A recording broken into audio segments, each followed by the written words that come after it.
हजारों लाखों टुकड़ों में ये समाज बट गया। इसने बाबा साहब की विचारधारा की हत्या कर दी और उस महापुरुष की मूर्ति बना करके चौराहे पे खड़ा कर दिया है।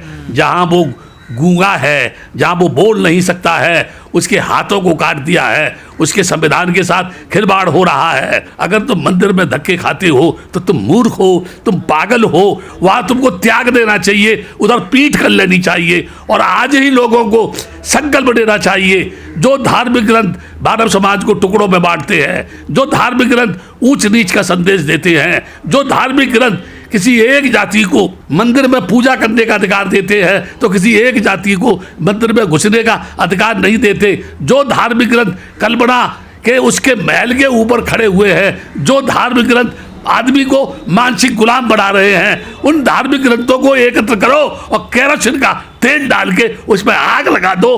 तब इस देश में आदमी की बुद्धि का विकास होगा और मानसिक गुलामी से स्वतंत्र होगा। और मैं तो ये कहता हूँ, इतने धक्के पड़े, इनको इतने धक्के मारे जाए, दरवाजे से इनका सर पकड़ के टकराया जाए, तब शायद जाके इनकी खोपड़ी का जो है भूत उतरेगा। मैं तो ये कहूँगा, जब भगवान है ही नहीं, वो बोलता ही नहीं है, वो देखता ही नहीं है, वो गूंगा है, वो कान से बहरा है, फिर उसके सामने रुपया चढ़ा करके करोगे क्या? वो रुपया बेईमानों के हाथ में जाएगा, बदमाशों के हाथ में जाएगा। कहीं पानी पीने पर हत्या होती है, कई औरतों को नंगा जो है थाने में खींचा जाता है, कहीं उनकी बेइज्जती की जाती है, कहीं उनके हाथ पैर काटे जाते हैं। हर छत पे तिरंगा, सड़क पे तिरंगा, ऊपर तिरंगा, नीचे तिरंगा।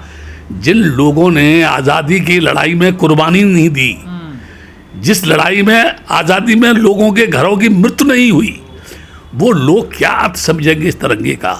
क्या सम्मान करेंगे तिरंगे का? जो तिरंगा ऊंची शान थी, जिसको ऊपर लगाने के लिए कितने लोग शहीद हो गए, अपनी छाती पर बम बांध करके मर गए, लेकिन उसको आंच नहीं आने दी।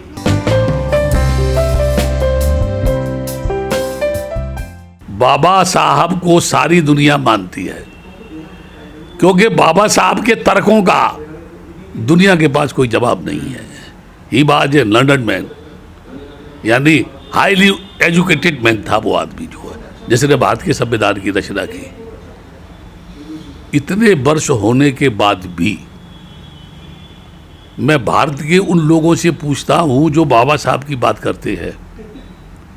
बाबा साहब ने हमको सब कुछ दिया। अगर कोई मुझे पूछे तो सबसे ज़्यादा दोषी वो लोग हैं जो ये कहते हैं हम बाबा साहब के अनुयायी हैं, बाबा साहब हमारे हैं। एक बाबा जिसको लोग बाबा साहेब कहते हैं, पूरे देश को हिला देता है। उस पार्लियामेंट में संविधान बनाते समय उनके तर्कों का उत्तर देता है, अपनी बात उनके सामने रख करके उनको मनवाने के लिए मजबूर करता है, बाध्य करता है। तो मैं ये कह सकता हूँ, बाबा साहब के आदर्शों की, बाबा साहब के विचारों की, बाबा साहब के संघर्ष की, बाबा साहब के इतिहास की अगर किसी ने हत्या की है, अगर किसी ने उनके नाम पर किसी को लूटा है, अगर किसी ने उसके संविधान के बनाए हुए संविधान के चिथड़े उड़वाए हैं, तो वो लोग हैं जो ये कहते हैं बाबा साहब हमारे हैं। अगर बाबा साहब तुम्हारे हैं तो फिर भारत की धरती पर ऐसा क्यों? अगर बाबा साहब तुम्हारे हैं तो संविधान के साथ खिलवाड़ क्यों? यदि बाबा साहब तुम्हारे हैं तो इस धर्म देश में ऐसा क्यों? मैं एक बार यहाँ आपके चैनल से आम देश के नागरिकों से कहना चाहता हूँ, सभी से, एक जाति से नहीं, सभी से कहना चाहता हूँ, अगर महिला लोगों को जन्म देना बंद कर दे तो जो तुमने हजारों लाखों मंदिर बनाए हैं उनमें कौन जाएगा? जिसने तुमको पैदा किया उसको ही तुम वहाँ जाने से रोक रहे हो। ये न्याय है या अन्याय है? लेकिन कहा जा रहा पैसे की डिमांड हो रही थी। तब फिर मैं ये कहूँगा, जहाँ पैसे की डिमांड है तो क्या भगवान को उन्होंने खरीद लिया है? वो भगवान अंधा है क्या? उस भगवान को दिखता नहीं है? लगता है उस भगवान ने ही लुटेरों को सर्टिफिकेट दे दिया है? लगता है उस भगवान ने ही लोगों से कहा कि तुम लूटो मेरे नाम पर, तुम लूटो मेरे नाम पर, मैं तो ये कहूँगा जब भगवान है ही नहीं, वो बोलता ही नहीं है, वो देखता ही नहीं है, वो गूंगा है, वो कान से बहरा है, फिर उसके सामने रुपया चढ़ा करके करोगे क्या? वो रुपया बेईमानों के हाथ में जाएगा, बदमाशों के हाथ में जाएगा। आज जितने भी हमारे देश के बड़े बड़े मंदिर हैं, ईडी नेताओं के जा पड़ती है, ईडी किसी मंदिर में क्यों नहीं पड़ती है? उनके खजाने पे ईडी क्यों नहीं पड़ती है? ऐसा क्यों है? ऐसा इसलिए है, ये सब बेईमानों की चौकड़ी है। और विशेषकर मैं उस नेत्री अभिनेत्री से कहूँगा कि वह अलख जगाए भारत की धरती पर, जहाँ नारी का सम्मान नहीं है, जहाँ महिला का सम्मान नहीं है। वो महिला जो है पुरुषों का गला पकड़ के पूछे, हमारे बगैर तेरे अस्तित्व का कोई भी जो है अस्तित्व नहीं है तेरा, क्योंकि कहते हैं महादेव में आधी पार्वती है, आधे शंकर है। तो हर नारी के अंदर आधी औरत है, आधा नर है। नर और नारी एक में ही हैं। फिर इस धर्म प्रधान देश में महिला के ऊपर अत्याचार क्यों? यही नहीं, कहीं पानी पीने पर हत्या होती है, कई औरतों को नंगा जो है थाने में खींचा जाता है, कहीं उनकी बेइज्जती की जाती है, कहीं उनके हाथ पैर काटे जाते हैं, कहीं उनको लूटा जाता है। सैकड़ों संस्थाएं बनती हैं, सैकड़ों नेता बनते हैं, सैकड़ों नेता ठेका लेते हैं बाबा साहब के मिशन को पूरा करने के लिए। बाबा साहब ने कहा था संगठित रहो, हजारों लाखों टुकड़ों में ये समाज बट गया। इसने बाबा साहब की विचारधारा की हत्या कर दी और उस महापुरुष की मूर्ति बना करके चौराहे पर खड़ा कर दिया है। जहाँ वो गूंगा है, जहाँ वो बोल नहीं सकता है, उसके हाथों को काट दिया है, उसके संविधान के साथ खिलवाड़ हो रहा है। काश इस समाज के लोगों ने डॉक्टर अम्बेडकर की विचारधारा को अपना लिया होता, मान लिया होता, उस पर चल रहा होता, उसको अपने जीवन में उतार लिया होता, तो चौराहे पर मूर्ति लगाने की आवश्यकता नहीं थी। वो तो हमारे जिस्म के खून की एक एक बूंद के अंदर होना चाहिए था। भला हो उसके जीवन के संघर्ष का, जिसने कम से कम ये अधिकार तो दिया कि तुम कहीं भी जा सकते हो। उसके बाद भी अगर तुम मंदिर में धक्के खाते हो तो तुम मूर्ख हो, तुम पागल हो। वहाँ तुमको त्याग देना चाहिए, उधर पीठ कर लेनी चाहिए। और आज ही लोगों को संकल्प लेना चाहिए, जो धार्मिक ग्रंथ मानव समाज को टुकड़ों में बांटते हैं, जो धार्मिक ग्रंथ ऊंच नीच का संदेश देते हैं, जो धार्मिक ग्रंथ किसी एक जाति को मंदिर में पूजा करने का अधिकार देते हैं तो किसी एक जाति को मंदिर में घुसने का अधिकार नहीं देते, जो धार्मिक ग्रंथ कल्पना के उसके महल के ऊपर खड़े हुए हैं, जो धार्मिक ग्रंथ आदमी को मानसिक गुलाम बना रहे हैं, उन धार्मिक ग्रंथों को एकत्र करो और केरोसिन का तेल डाल के उसमें आग लगा दो। तब इस देश में आदमी की बुद्धि का विकास होगा और मानसिक गुलामी से स्वतंत्र होगा।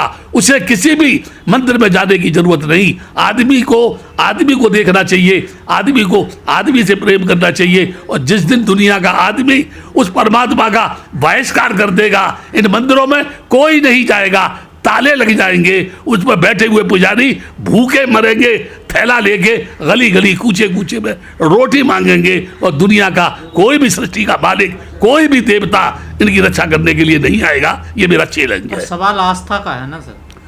आस्था तो पागलों में होती है, समझदारों में नहीं होती है। आस्था बाप के प्रति क्यों नहीं है? आस्था माँ के प्रति क्यों नहीं है? आस्था भाई के प्रति क्यों नहीं है? आस्था मानव के प्रति क्यों नहीं है? आस्था पति के प्रति क्यों नहीं है? आस्था देश के प्रति क्यों नहीं है? आस्था इंसान के प्रति क्यों नहीं है? और जिसको देखा नहीं है उसके ऊपर आस्था उत्पन्न करना, मैं समझता हूँ ये भय है, सदियों से समाज के दिमाग में ऊपर बैठा हुआ है। उसने हमको बनाया, उसने हमको गुलाम बनाया है। काश यही बात डॉक्टर अंबेडकर के दिमाग में रही होती तो उन्होंने उच्च शिक्षा प्राप्त नहीं की होती, उन्होंने भारत के संविधान की रचना नहीं की होती, उन्होंने देश के उन लोगों की मानसिक गुलामी की जंजीर नहीं तोड़ी होती। उन्होंने कहा था मैं ईश्वर में विश्वास नहीं करता, मैं ब्रह्मा विष्णु महेश को ईश्वर नहीं मानता हूँ, मैं अपने किसी काम को ब्राह्मण के हाथ से नहीं कराऊंगा, मैं उन मंदिर में नहीं जाऊंगा जहाँ मानवता का कोई मूल्य नहीं है। उसके बावजूद भी वो मूर्ख लोग आस्था लेकर के वहाँ जाते हैं। ये उनका पागलपन है। और ये पागलपन का भूत जो उनके दिमाग में घुसा हुआ है, ये ऐसा भूत है इसको शिक्षा ही निकाल सकती है, मानसिक की गुलामी की जंजीर को तोड़ सकती है। नहीं तो ये गुलाम जहाँ पहले धकियाए जाते थे, पहले घुसने दिए जाते थे, अब ये घुसने का प्रयास कर रहे हैं। मार जब भी खाते थे, मार ये अब भी खा रहे हैं। फर्क इतना है कि इनकी खाल इतनी मोटी हो गई है कि मार से कोई फर्क नहीं पड़ता। और मैं तो ये कहता हूँ, इतने धक्के पड़े, इनको इतने धक्के मारे जाए, दरवाजे से इनका सर पकड़ के टकराया जाए, तब शायद जाके इनकी खोपड़ी का जो है भूत उतरेगा। जैसे एग्जाम्पल दे रहा हूँ विज्ञान का, 50 किलो आटा कोई आदमी सिर पर रख ले और 50 कदम दूर चले, उसके बाद वो आटा उतार के जमीन पर रख दे, फिर भी कुछ क्षण तक उसको ऐसा लगेगा कि वो आटा मेरे सिर पर रखा हुआ है। ये स्वतंत्र तो हो गए, लेकिन वो गुलामी आज भी इनके दिमाग के अंदर है। और देखो, सबसे बड़ी बात, सुप्रीम कोर्ट का ये आदेश है कि दलित शब्द को प्रतिबंधित किया जाए, इसको रिपीट नहीं किया जाए। फिर भी लोग कह रहे हैं दलित समाज, दलित समाज, दलित समाज, दलित समाज। और पढ़े लिखे लोग, नेता कह रहे हैं दलित समाज, दलित समाज, दलित समाज। इनको तो मानसिक गुलामी की आदत पड़ी हुई है। कहा जाता है दलित शब्द जो है वो तो यूनिटी का एक प्रतीक है ना, ये तो सबको एकत्र करता है। ये तो सुनो, ये एकत्र नहीं करता है। इनका एकत्रपन सोडा वाटर की बोतल की तरह से है। जैसे किसी बच्चा जोश आ जाता है, आप यो कर देंगे, जैसी तैसी कर देंगे, हम चैन से नहीं बैठेंगे, और उसके बाद सटाक खत्म। आप मुझे बताओ कितने संगठन बने हैं?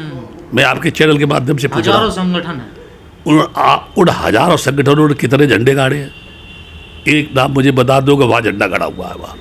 और अभी अभी देखो ये देश कितना मूर्ख है, तिरंगा कितना हमारा सम्मानित है, विशेष पर्व पर लहराया जाता था और 1-2 दिन के बाद उसको झुका दिया जाता था शोक संवेदना के समय पर, या उसको उतार लिया जाता था। अब रिक्शा के ऊपर तिरंगा है, झोंपड़ी के ऊपर तिरंगा है, और लोग कह रहे हैं घर घर तिरंगा, हर छत पे तिरंगा, सड़क पे तिरंगा, ऊपर तिरंगा, नीचे तिरंगा। जिन लोगों ने आज़ादी की लड़ाई में कुर्बानी नहीं दी, जिस लड़ाई में आज़ादी में लोगों के घरों की मृत्यु नहीं हुई, वो लोग क्या अर्थ समझेंगे इस तिरंगे का, क्या सम्मान करेंगे तिरंगे का? जो तिरंगा ऊंची शान थी, जिसको ऊपर लगाने के लिए कितने लोग शहीद हो गए, अपनी छाती पर बम बांध करके मर गए, लेकिन उसको आंच नहीं आने दी। आज उसकी स्थिति क्या है? आदमियों में एक बात कह के अपनी बात खत्म करूंगा। अभी कोरोना आया था, कोरोना, हमारे देश के प्रधानमंत्री ने कहा थाली बजाओ, थाली बजाओ, थाली बजाओ। 1 से 25 करोड़ की आबादी होगी, 1 करोड़ लोगों ने थाली बजाई होगी, चारों तरफ थाली बज रही है, गड़गड़ गड़गड़ गड़गड़ गड़गड़ गड़गड़ गड़गड़।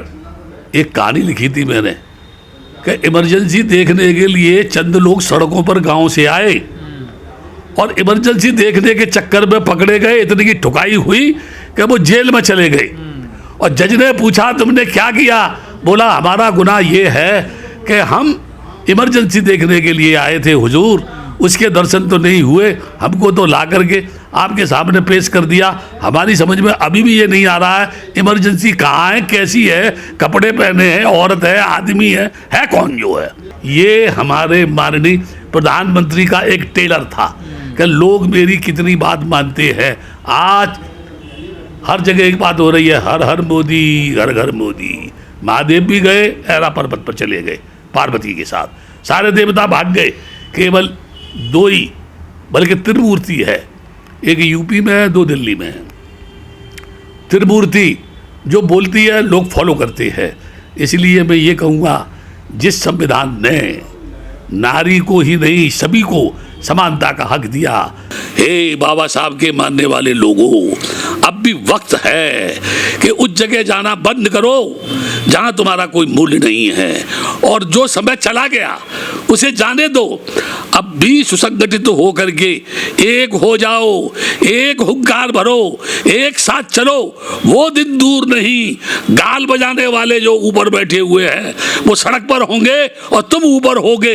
अगर तुमने एकता का परिचय नहीं दिया तो वो दिन दूर नहीं कि गुलामी की उस जंजीर में तुमको जकड़ दिया जाएगा, या सांस लेने की फुर्सत नहीं होगी और दूसरा डॉक्टर अंबेडकर लौट कर नहीं आएगा।